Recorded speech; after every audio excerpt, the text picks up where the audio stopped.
Então, voltando aos conteúdos aí de cálculo numérico, né?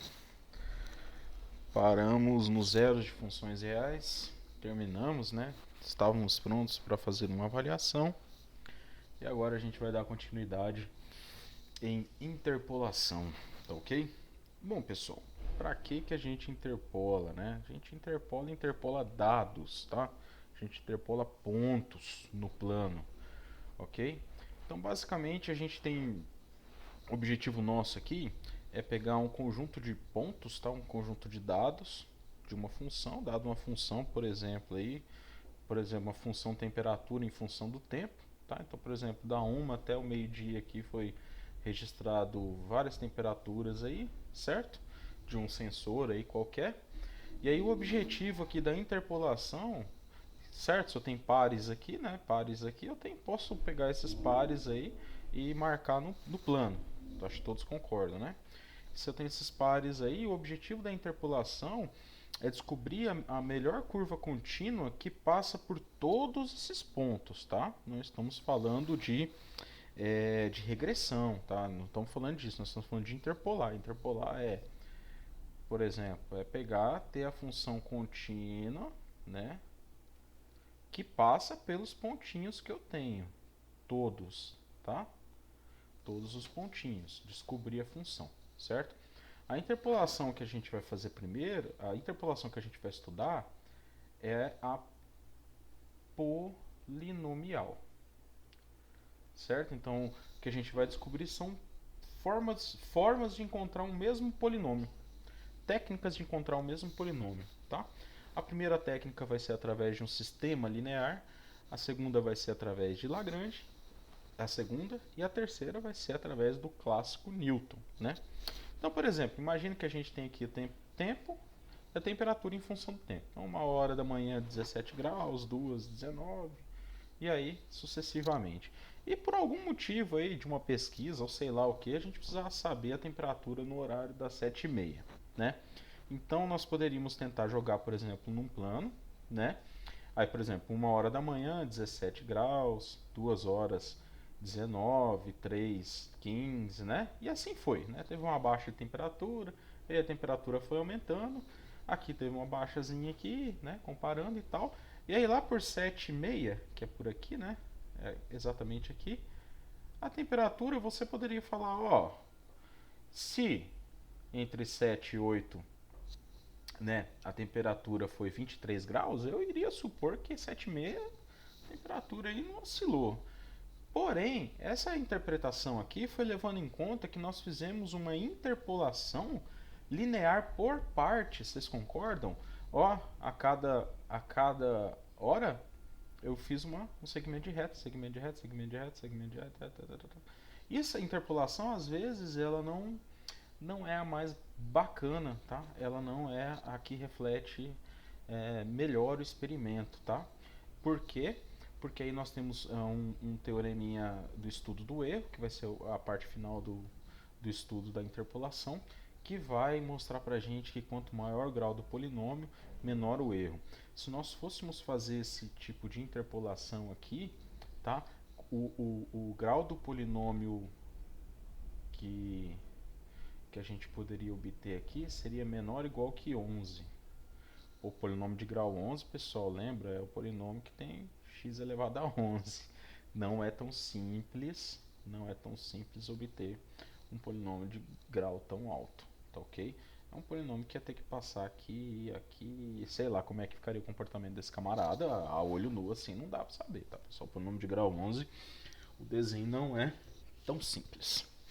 Tudo bem? O gráfico dele não é tão simples, desenho. O traço do gráfico não é tão simples, ok? Então, é basicamente o que está sendo dito aqui, tá? Então, por que né, a gente vai precisar de...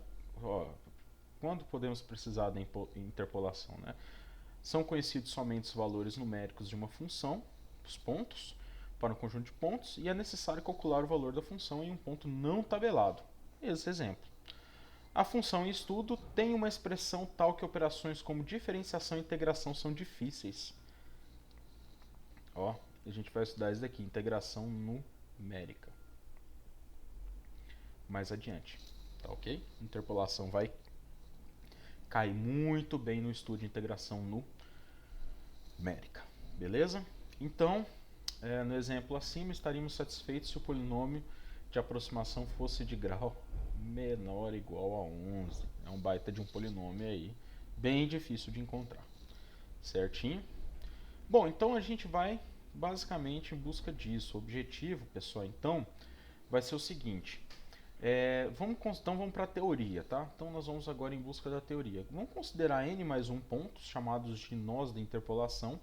Vou voltar rapidinho lá naqueles pontinhos do gráfico lá, para vocês entenderem quem são os nós. Deixa eu apagar aqui esse rabisco que eu fiz aqui para vocês entenderem. Os nós aqui, ó, é esse cara aqui, ó. x0, x1 é o 2, o x3 é o 3. Nesse exemplo, tá? Aí, eu fiz 3 e escrevi x3. Perdoa aqui, eu escrevi errado. Vamos apagar aqui, não tem nada não. É o x2 aqui, tá? Vamos lá, corrige aqui.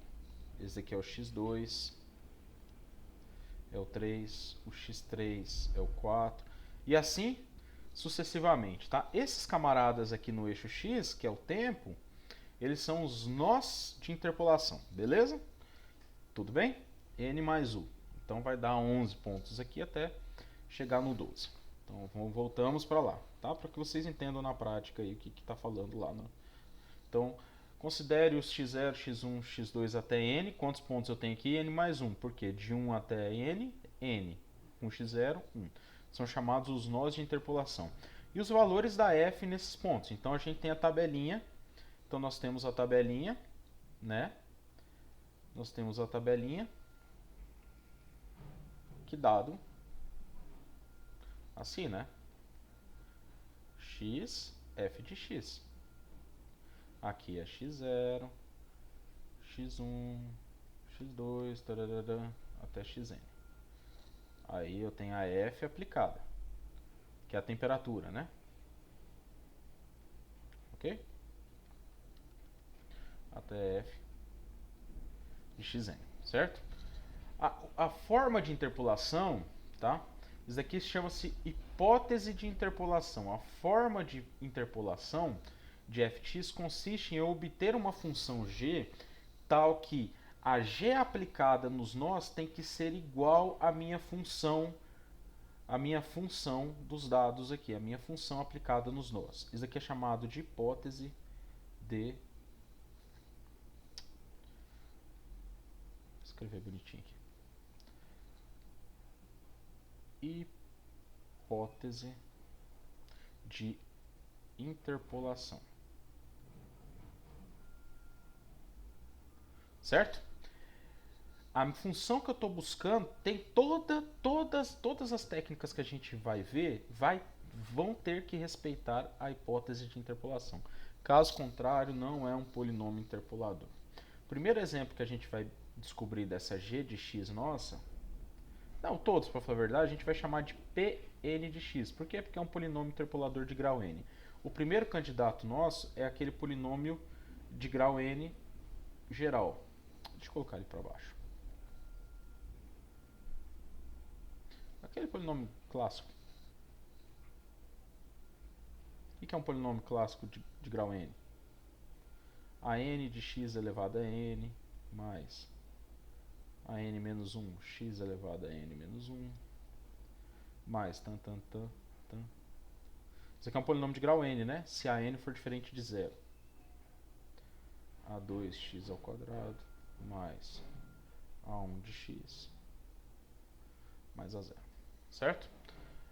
A n menos 1, A2 são números reais, nos quais, se eu descobrir eles, eu tenho meu polinômio de grau n, que tem que respeitar a hipótese de interpolação. Se meu Pn respeita a hipótese de interpolação, e eu conseguir descobrir os meus coeficientes A0, A1, A2 até a n, eu tenho quem? Eu tenho meu polinômio interpolador, certo? É isso que fala o próximo slide, tá? Dados os pontos, queremos aproximar f por um polinômio Pn, Ó, vou ressaltar ele aqui para vocês. Deixa eu fazer mais bonitinho aqui. Vamos ver se consigo fazer um bonitinho aqui. Aqui. Aí, ó. Então, desculpem. Então, ó, aproximar por um polinômio de grau n, tá?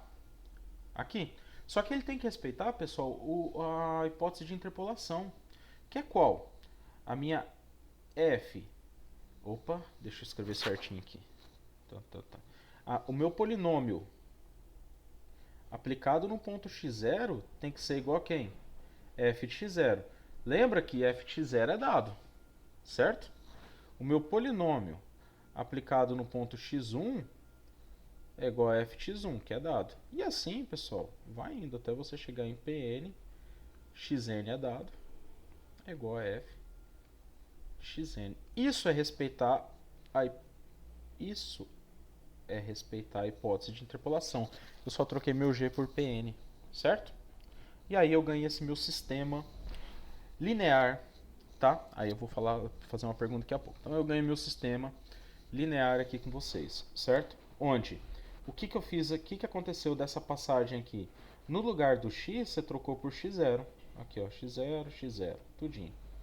No lugar do x, trocou por x1. Tá aqui. Isso daqui, pessoal, é valor real, é número real, tá? Aí vem a seguinte pergunta. Quem são as variáveis desse sistema linear aqui? Não é x0, não é x1 e nem xn. Por quê? Porque x0, x1 e xn são valores dados no problema. Se são valores dados no problema, são números reais. Números reais dados não são variáveis. As variáveis nesse problema, pessoal, são A0, A1, Tô tentando fazer aqui, ficar legal aqui o negócio. É A0, AN, aqui ó, é A0, A1, A0. Tá bom? É claro, pessoal, que esses caras são as variáveis. Você não conhece A0, A1, A2 até AN. Se você conhecesse, se você não conhece, esses caras são as variáveis do seu sistema. Certo? Do seu sistema. Reparem vocês que nesse seu sistema aqui existe uma matriz dos coeficientes. Quem que são os coeficientes? Os coeficientes é este 1 que está multiplicando aqui. Opa, deixa eu mudar a cor aqui. É esse 1 que está multiplicando. É esse x0. É esse x1. É esse xn. Esses são os coeficientes seus. Certo? As variáveis estão circuladas em vermelho. Ok? É onde eu vou para o próximo slide. Então você tem a matriz dos coeficientes. É onde gira a teoria de álgebra linear. Quando que esse sistema vai ter solução única? Basta que o determinante dessa matriz aqui seja diferente de zero. Essa aqui é uma matriz quadrada, tá? Essa aqui é uma matriz quadrada de ordem n mais 1 por n mais 1. N mais 1. Ó, n mais 1 por n mais 1. Por n mais 1. Quando que essa matriz quadrada aqui vai ter determinante diferente de zero, né? Quando que aqui, esse sistema aqui vai ter solução única, né? Solução única é você descobrir a 0, a 1 e a n de maneira única, né? Beleza? Quer dizer, então, que se você descobrir de maneira única, existe solução para o seu polinômio, beleza? Então, essa matriz aqui, ela vai ter se o determinante for diferente de zero. O determinante é diferente de zero? Sim, pessoal, é diferente de zero, porque o x0, x1 até xn, eles são totalmente diferentes. O x0, ele tem que ser menor do que x1, tem que ser menor do que x2, tem que ser menor. Por que isso? Até xn. Vou voltar aqui. Por que que tem? Por quê? Porque senão isso daqui não seria uma função, certo? Vou voltar lá na temperatura, só para vocês entenderem e relembrar de função. Imagine se x0 fosse igual a x1. Vocês teriam dois pontos, né? Dois pontos não formam uma função. Se não forma uma função, nós não estamos trabalhando com interpolação, certo? Interpolação é só sobre funções. Então, se esses camaradas são diferentes, lá em álgebra linear a gente aprende que se uma linha é linearmente independente, o determinante de uma matriz é diferente de zero. Se o determinante dessa matriz dos coeficientes é diferente de zero, também lá na álgebra linear, a gente sabe que esse sistema ele é possível determinado, ou seja, existe A0, A1, A2 até AN, que é único, né? Existe essa solução e é única, que você vai encontrar e vai conseguir colocar aqui e descobrir seu polinômio que passa por todos os pontinhos aqui. Beleza? x0 f de 0, x1 f de x1. Ou seja, esse polinômio está bem definido, ele existe, está bem definido. Certinho? Ok? Para vocês entenderem isso daí, eu vou fazer um exemplo, só que eu acho que para o vídeo não ficar tão grande, vou separar esse vídeo da teoria e dos exemplos. Tudo bem? Então fica para o próximo vídeo aí.